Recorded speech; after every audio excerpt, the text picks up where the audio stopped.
August 29th, 2005. New Orleans rooftop. Water rising 12 feet and counting. Calvin Johnson, Cal to everyone who knew him, sat with his worn leather toolbox across his lap, watching helicopters pass overhead like they couldn't see 9 people waving shirts and screaming. 52 years old, 30 years turning wrenches, and now this. Trapped with 8 neighbors. Water climbing the building like it had all the time in the world. 3 days ago, he'd fixed a stranger's Mercedes on I-10, refused $500 cash, sent the guy on his way. That stranger, some oil executive in a $3,000 suit, had pressed a business card into Cal's hand. Cal had tossed it on his workbench and forgotten about it. Now a neighbor asked, "Didn't you help some rich guy last week?" Cal dug through his toolbox torn lining, found the card, waterlogged, barely readable. Richard Keller, Keller Maritime. What happened in the next 6 hours saved 47 lives. Nobody saw it coming. By August 2005, Cal Johnson had been fixing cars in Trem for 3 decades without ever advertising. Word of mouth only. You brought your car to Cal, he fixed it, you paid what he asked, you came back next time. Simple. The toolbox sitting on his workbench had belonged to his father. Brown leather worn smooth at the corners, brass latches that didn't quite close anymore. Every tool inside placed exactly where it needed to be. Cal could find a socket wrench in the dark. He'd survived 3 hurricanes in that neighborhood. Betsy in 65 when he was 12, Camille in 69, George in 98. The city always came back. People asked why he stayed. Cal would shrug. Because someone has to. His daughter Maya called from Houston every week, begging him to leave, to come stay with her, start fresh somewhere safer. He'd laugh. "I'm not going anywhere, baby. This city always comes back." August 24th, 2005, early morning, Interstate 10 just past the Elysian Fields exit. Cal was heading back from a parts run when he saw the black Mercedes pulled over, hood up, steam pouring out like a broken radiator commercial. Driver stood beside it in a suit that probably cost $3,000, phone pressed to his ear, looking lost. Cal pulled over. Didn't even think about it. Driver looked up. "Every shop's closed. You know anyone who can help?" Cal popped the hood, looked inside. Serpentine belt snapped clean through. Coolant everywhere. 90 minutes later, Cal had replaced the belt with a spare he kept in his truck, jury-rigged the cooling system with duct tape and wire, got it running smooth. Driver, Richard Keller, he'd introduced himself, pulled out his wallet. $500 bills, crisp. Cal waved it off. "I don't need that." Keller stared at him. "Everyone takes money." Cal closed his toolbox. "Just remember somebody helped you." Keller handed him a business card. Cal took it, more to be polite than anything.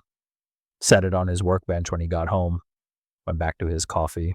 5 days. That's all the time that card had before it became the difference between life and death. August 27th, 2005. Hurricane Katrina, Category 5, bearing down on the Gulf Coast. Mayor Ray Nagin issued a mandatory evacuation order, first time in New Orleans history. Thousands ignored it. Cal was one of them. He spent 2 days moving neighbors' cars to higher ground, parking them in lots and garages across the city, anything to keep them out of flood zones. His own truck stayed at the garage.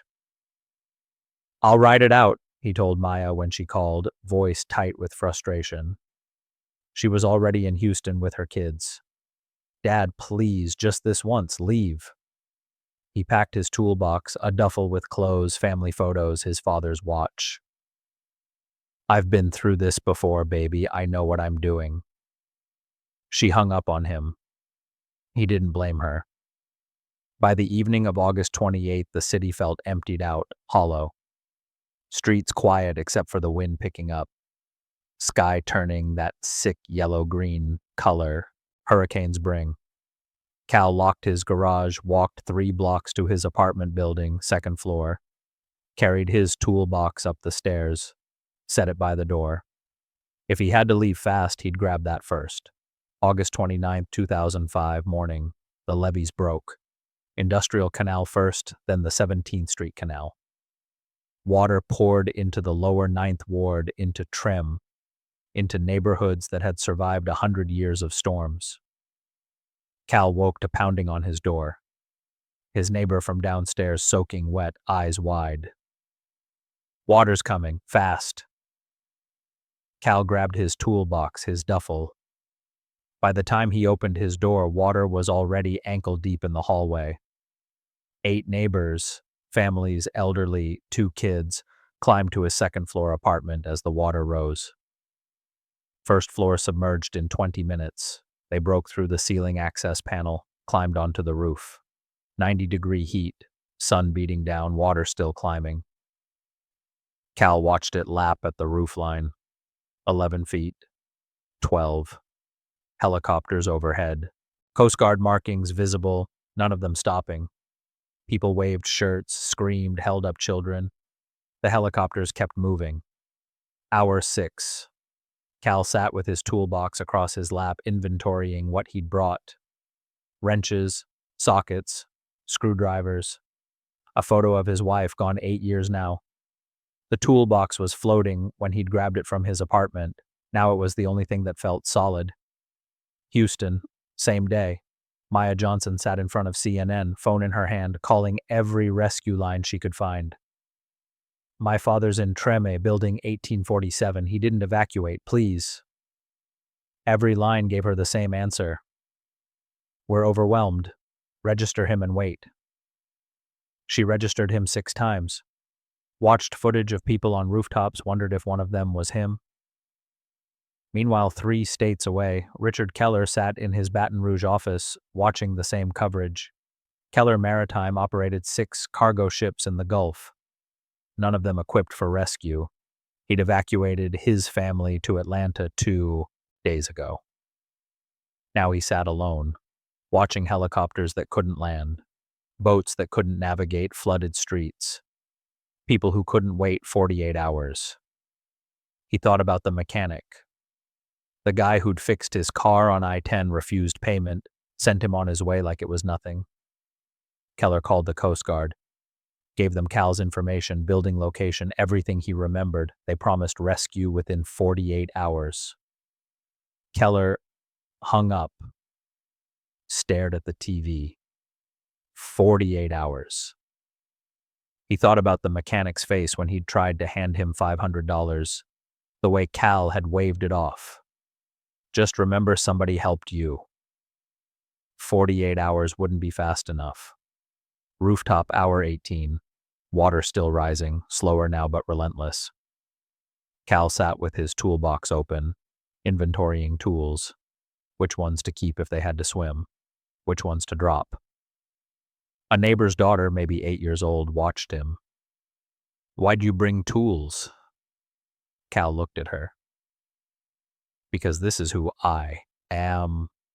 The girl's mother, his neighbor from 3B, started tearing through her purse looking for something sharp, anything to pry open the roof vent if they needed more air circulation. She grabbed Cal's toolbox, checking the lining for hidden tools, felt something wedge in the torn leather, pulled it out, soggy business card, ink bleeding, barely legible. She held it up. Cal, who's Richard Keller? Cal stared at it. Hadn't thought about that card in 5 days.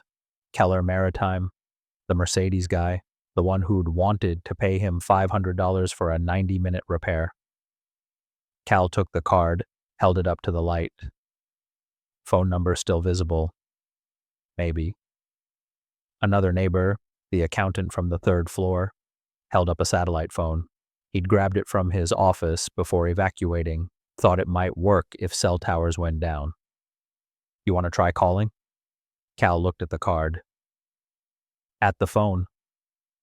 At the 8 people on the roof with him, waiting for helicopters that weren't stopping. He Helicopters that dialed. 2:17 a.m. August 30th. The phone rang 4 times before someone answered. Assistant's voice, groggy. Cal explained who he was, where he was, asked if Richard Keller remembered him. 30 seconds later, Keller's voice came through, clear, awake. "The mechanic, where are you?" Cal gave him the cross streets, building description, number of people on the roof. Keller didn't hesitate. "I'm sending boats. How many people total?" Cal counted. 9. Keller paused. Just a beat, then, "Sit tight, I'll get you out." Cal hung up, looked at his neighbors. "Help's coming." They didn't believe him. Why would they? Helicopters had been passing overhead for 18 hours. What made one phone call different? But Cal believed it. Don't ask him why. Something in Keller's voice. The way he hadn't asked questions, hadn't made promises he couldn't keep. Just, "I'll get you out." Cal sat back against the roof ledge, toolbox next to him. Waited. Here's the thing nobody knew. Richard Keller didn't own rescue boats. Keller Maritime operated cargo ships, massive container vessels, offshore supply ships, nothing that could navigate flooded city streets. When Keller hung up that phone, he had no plan, no equipment, no clear path forward. What he had was a debt. Not money. Something deeper. The kind you can't pay back with cash. He picked up his phone and started making calls. Baton Rouge, 3 a.m. Keller called every marina contact he had. Fishing charter captains, private yacht owners, anyone with a boat small enough to navigate flooded streets, shallow enough to avoid submerged cars and debris. First 3 calls went to voicemail. 4th call connected. Charter captain out of Slidell, guy Keller had hired for corporate fishing trips. "I need boats, small shallow draft. Can you navigate New Orleans streets right now?" Silence on the other end. Then, "Streets are underwater, Richard. GPS is useless." Keller, "I have paper maps. Pre-flood, I'll navigate." 3 hours later, Keller had assembled 4 boats. 2 fishing charters, 1 private yacht, 1 flat-bottom boat used for swamp tours. He offered $10,000 per boat, per trip. One captain asked for 20. Keller didn't blink. "Done. Meet me at the launch point in 1 hour." Private rescues during Katrina were documented, but rare. Most rescue operations were Coast Guard, National Guard, volunteers with personal boats making runs on their own. Keller's operation was different. Organized, funded, targeted. He wasn't sweeping neighborhoods, he was going to one building, extracting 9 people, then deciding what came next. He printed maps, marked the route, calculated water depth based on pre-flood elevation data. By 6 a.m., 4 boats sat idling at a launch point on high ground, engines running, Keller standing on the lead boat with a laminated map in his hands. The captains looked at him. He looked back. "Let's go get my mechanic." August 30th, 6 a.m. 4 boats moving through flooded New Orleans streets felt like navigating a drowned city from a nightmare. GPS useless, street signs underwater. Keller used pre-flood maps, dead reckoning, landmarks he remembered from business trips to the city. They passed hundreds of people on roofs. Keller marked coordinates with a grease pencil on his map. Every address, every building. Captains kept asking if they should stop. Keller, "Mark them. We'll come back. First priority. Building 1847, Tremy."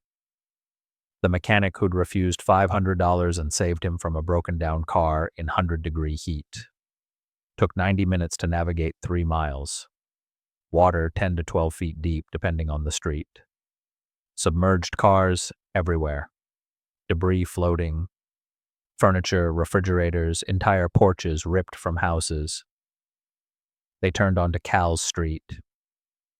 Keller spotted the building, 9 people on the roof waving.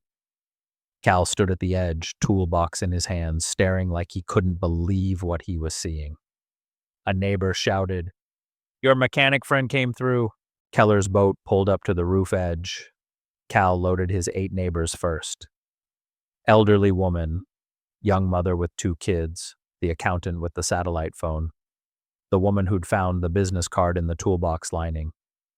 Cal went last, handed his toolbox down to the boat captain carefully, like it was something fragile. Careful with that. The captain took it, set it on the deck. Cal climbed down, sat next to his toolbox, looked at Keller, didn't say anything, didn't need to. Keller nodded, started the engine. We've got 39 more people to pick up. The boats circled back through the streets Keller had marked, building by building, roof by roof, extracting people in groups of 8 to 10 depending on boat capacity.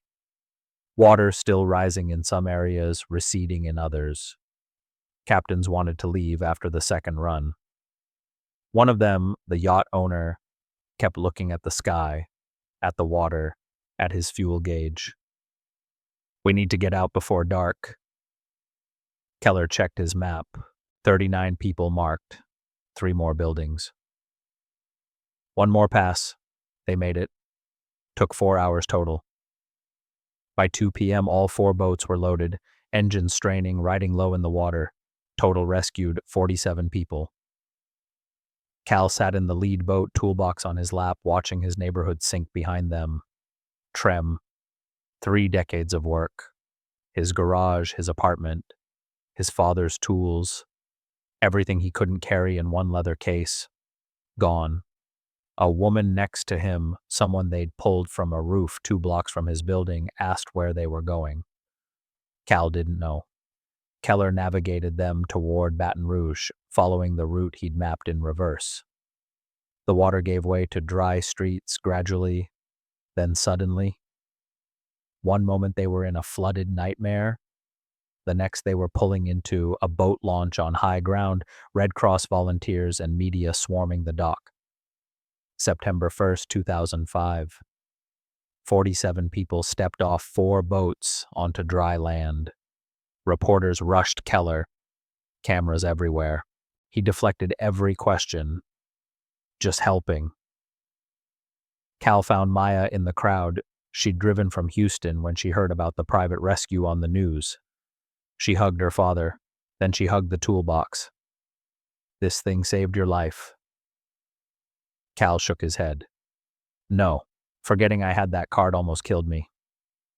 National coverage hit within hours. CNN, Fox, MSNBC. CEO saves 47 in private rescue operation. Richard Keller's face on every channel. Reporters wanted the story. How'd he organize it? Why'd he do it? What made him risk private boats in flooded streets when the Coast Guard was overwhelmed? Keller gave the same answer every time. I owed someone. Cal refused every interview request. Went back to Houston with Maya, stayed in her guest room, watched the coverage on mute. Keller sent a message through a reporter. You gave me a gift. I returned it. 3 weeks later, Cal opened his toolbox to clean the rust off his father's wrenches, found an envelope tucked in the lining where the business card had been. Inside, a $50,000 cashier's check and a note. For the new garage. You earned this 30 years ago, 1 repair at a time. Cal stared at the check. Thought about his garage, 3 decades of work underwater, gone. Thought about the 8 neighbors who'd climbed to his roof, the 39 strangers Keller had pulled off other roofs, the 47 lives that wouldn't have made it without a soggy business card and a phone call at 2 a.m. He tore the check in half. Wrote back on the note, you already paid me. You came. Mailed it to Keller's office. Public cost. Cal's garage destroyed, every tool he couldn't fit in the leather case gone. 30 years of reputation and word-of-mouth business washed away. Personal cost. Cal couldn't stop thinking about the other roofs they'd passed, the people they'd marked but couldn't reach, the coordinates on Keller's map that maybe someone else got to, maybe not. He could have called sooner, should have remembered. That card existed. Almost didn't make the call at all. 2 months later, Cal opened a new garage in Baton Rouge. Small space, 2 bays, nothing like the Treme operation. Same toolbox, though, same leather case his father had given him in 1975, now with rust stains and a waterline halfway up. Same wrenches, some rusted beyond saving, some still good. He added one new rule, kept business cards in a Ziploc bag now, tucked in the toolbox lid where he could see them. Laminated, waterproof, never again. A stranger's car broke down outside the garage 3 weeks after he opened. Engine trouble, nothing serious. Cal fixed it in an hour. Driver pulled out his wallet. Cal waved it off. Driver stared. "How do I pay you back?" Cal reached into his toolbox, pulled out one of his own business cards, freshly printed contact info for the Baton Rouge garage, and handed it over. "Just remember someone helped you, and keep this somewhere safe." The driver took it, looked confused, drove away. Cal went back inside, sat at his workbench, opened the toolbox. The leather was battered now, cracked in new places, brass latches tarnished from flood water. But every tool still sat exactly where it needed to be. He could still find a socket wrench in the dark. The photo of his wife, faded and water-stained, still tucked in the lid. Same toolbox, same tools. New scar from Katrina. New city, new routine. The thing about survival, it's not about what you save. It's about what you carry forward. Cal had carried that toolbox onto a roof when the water rose, had carried it onto a boat when rescue came, had carried it to a new city, a new garage, a new start. Not because the tools were valuable, because they were who he was. The best investment isn't money. It's the moment you decide someone else's problem is worth your time. By 2006, the story had become legend in New Orleans circles. The mechanic who fixed a stranger's car and got rescued by a CEO with boats. People added details that weren't true. Some said Keller sent a fleet of 20 boats, that he rescued 300 people, that Cal had saved his life on I-10 instead of just fixing an overheated engine. Cal never corrected them. Let people believe what they wanted. The truth was simpler and stranger. One free repair, one forgotten business card, one phone call at 2 a.m., 47 lives. Keller went back to running Keller Maritime, stayed out of the media, never talked about Katrina again. Cal rebuilt his reputation in Baton Rouge one car at a time, word of mouth only, same as before. They stayed in touch, not friends exactly, but connected. Every year on August 29th, Keller sent a message, usually just 2 words, "Still here." Cal would write back, "Same." The toolbox sat on Cal's workbench in Baton Rouge, battered and scarred, brass latches barely holding. He never replaced it, never bought a new one. This was the case that had floated in floodwater, that had held a business card for 5 days, that had carried 30 years of tools through 3 hurricanes and 1 catastrophic flood. Every scratch told a story. Every rust stain marked a moment. The leather was worn smooth at the corners where his hands had gripped it, carrying it upstairs, onto roofs, into boats. Some things you don't replace. Some things you carry until they fall apart. And even then, you keep the pieces. Cal would tell customers sometimes when they asked about the toolbox, "My father gave me this, taught me everything with these tools, taught me how to fix what's broken, how to help people, how to stay when everyone else leaves." He'd pause, look at the toolbox. "Saved my life once. Probably save it again." The toolbox, battered but intact, sitting on the new workbench. Same leather, same tools, new scar from floodwater. The best investment isn't money. It's the moment you decide someone else's problem is worth your time.